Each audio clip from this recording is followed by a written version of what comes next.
Halo semuanya, perkenalkan nama saya Ruth Karisa Maharani Simbolon dari jurusan Ilmu Administrasi Fiskal Universitas Indonesia. Dan pada kesempatan kali ini saya ingin menjelaskan tentang PPh pasal 21. Nah, pertama-tama saya ingin menjelaskan kenapa saya memilih topik materi tentang PPh pasal 21. Jadi, PPh pasal 21 itu digunakan sebagai bukti potong yang merupakan dokumen resmi yang menunjukkan bahwa pajak yang dipungut itu telah disetorkan ke negara. Nah, selain itu, bukti potong PPh 21 ini juga berfungsi sebagai syarat pelaporan SPT tahunan PPh untuk orang pribadi yang dilakukan oleh karyawan. Saya ingin menjelaskan tentang apa sih pajak penghasilan itu. Jadi, pajak penghasilan menurut Undang-Undang Nomor 36 Tahun 2008 adalah pajak yang dikenakan terhadap orang pribadi atau perseorangan dan badan berkenaan dengan penghasilan yang diterima atau diperolehnya selama satu tahun pajak. Jadi yang termasuk penghasilan di sini yaitu setiap tambahan kemampuan ekonomis yang diterima atau diperoleh wajib pajak, baik yang berasal dari Indonesia maupun dari luar Indonesia, yang dapat dipakai untuk konsumsi atau untuk menambah kekayaan wajib pajak itu sendiri.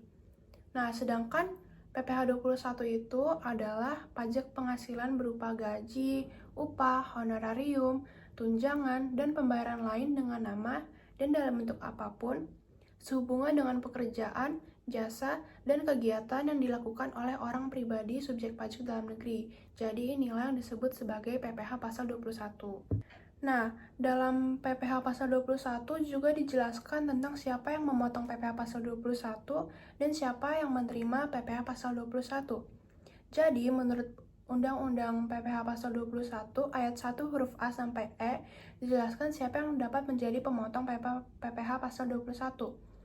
Jadi yang dapat memotong itu yaitu pemberi kerja, yang dalam hal ini terdiri dari orang pribadi dan badan maupun cabang, perwakilan atau unit, bendahara atau pemegang kas pemerintah, dana pensiun, badan penyelenggara jaminan sosial tenaga kerja, dan badan-badan lain, orang pribadi yang melakukan kegiatan usaha atau pekerjaan bebas, serta badan yang melakukan pembayaran sehubungan dengan penyerahan jasa dan penyelenggara kegiatan. Jadi yang dapat memotong itu adalah pemberi kerja kepada wajib pajak itu sendiri. Nah, jadi dapat disimpulkan juga nih, yang menjadi penerima penghasilan PPh pasal 21 yaitu pegawai, penerima uang pesangon, pensiun atau uang manfaat pensiun, THT, tunjangan hari tua, JHT, jaminan hari tua, termasuk ahli warisnya. Bukan pegawai yaitu anggota Dewan Komisaris, pengawas yang tidak merangkap sebagai pegawai, mantan pegawai, dan peserta kegiatan baik perlombaan, rapat, konferensi, sidang pertemuan, kunjungan kerja, peserta atau anggota kepanitiaan, pendidikan, pelatihan, magang, serta kegiatan lainnya.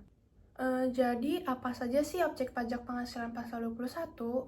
Jadi objek pajak penghasilan PPh pasal 21 yaitu ada 2. Itu penghasilan tetap dan teratur yang dimana setiap bulan itu pegawai menerimanya yang berupa gaji dan juga tunjangan.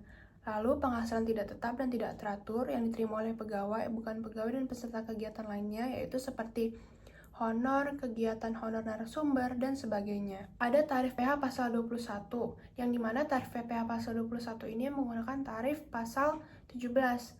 Jadi dapat dilihat juga lapisan penghasilan kena pajaknya ada dari 5% sampai 35%. Yang dimana 5% itu sampai dengan 60 juta, 15% itu 60 sampai dengan 250 juta, 25% itu 250 juta sampai dengan 500 juta, 30% itu 500 juta sampai dengan 5 miliar, dan 35% yaitu di atas 5 miliar rupiah.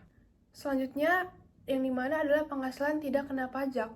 Jadi, dalam penghitungan PPh pasal 21 ada penghasilan yang dikecualikan yaitu PTKP. Nah, dalam tabel di samping ini dapat dilihat PTKP-nya yaitu TK0 sampai dengan K3, dan juga sesuai dengan PTKP tahunan yang dikecualikan dapat dilihat di tabelnya, dan juga ada status PTKP-nya yaitu tidak kawin dan kawin. Jadi, PTKP itu adalah batasan penghasilan yang dikecualikan dari perhitungan PPh pasal 21. Lalu selanjutnya ini ada contoh penghitungan pajak bagi pegawai tetap atau penerima pensiun, yang dimana pegawai tetap itu dikurangi biaya jabatannya 5% dengan maksimal itu 6 juta per tahun, dan juga dikurangi dengan iuran pensiun. Sedangkan penerima pensiun itu uang pensiun berkala dikurangi dengan biaya pensiun 5%. Lalu ada dikurangi dengan PTKP, dikurangi penghasilan kena pajak, dan dikenakan tarif pasal 17. Jadi jika dirumuskan, maka penghasilan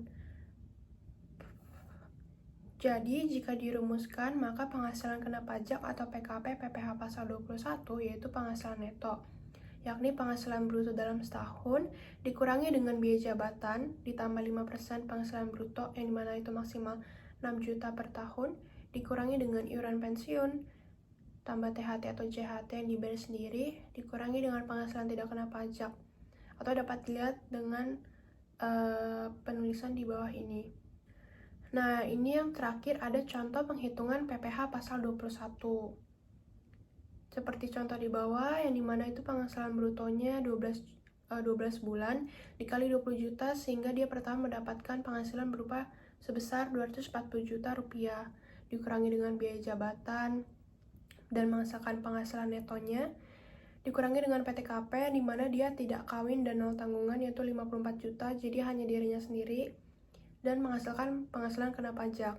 Lalu dihitung dengan tarif PPh pasal 21 yaitu yang 5% dikali 60 juta juga 15% dikali 120 juta, dan dihasilkan PPh pasal 21 yang dimana itu setahun 21 juta, maka dia per bulan dikenakan 1.750.000 rupiah. Sekian penjelasan dari saya. Kiranya apa yang saya sampaikan dapat bermanfaat bagi kita semua. Kurang lebihnya mohon maaf. Terima kasih.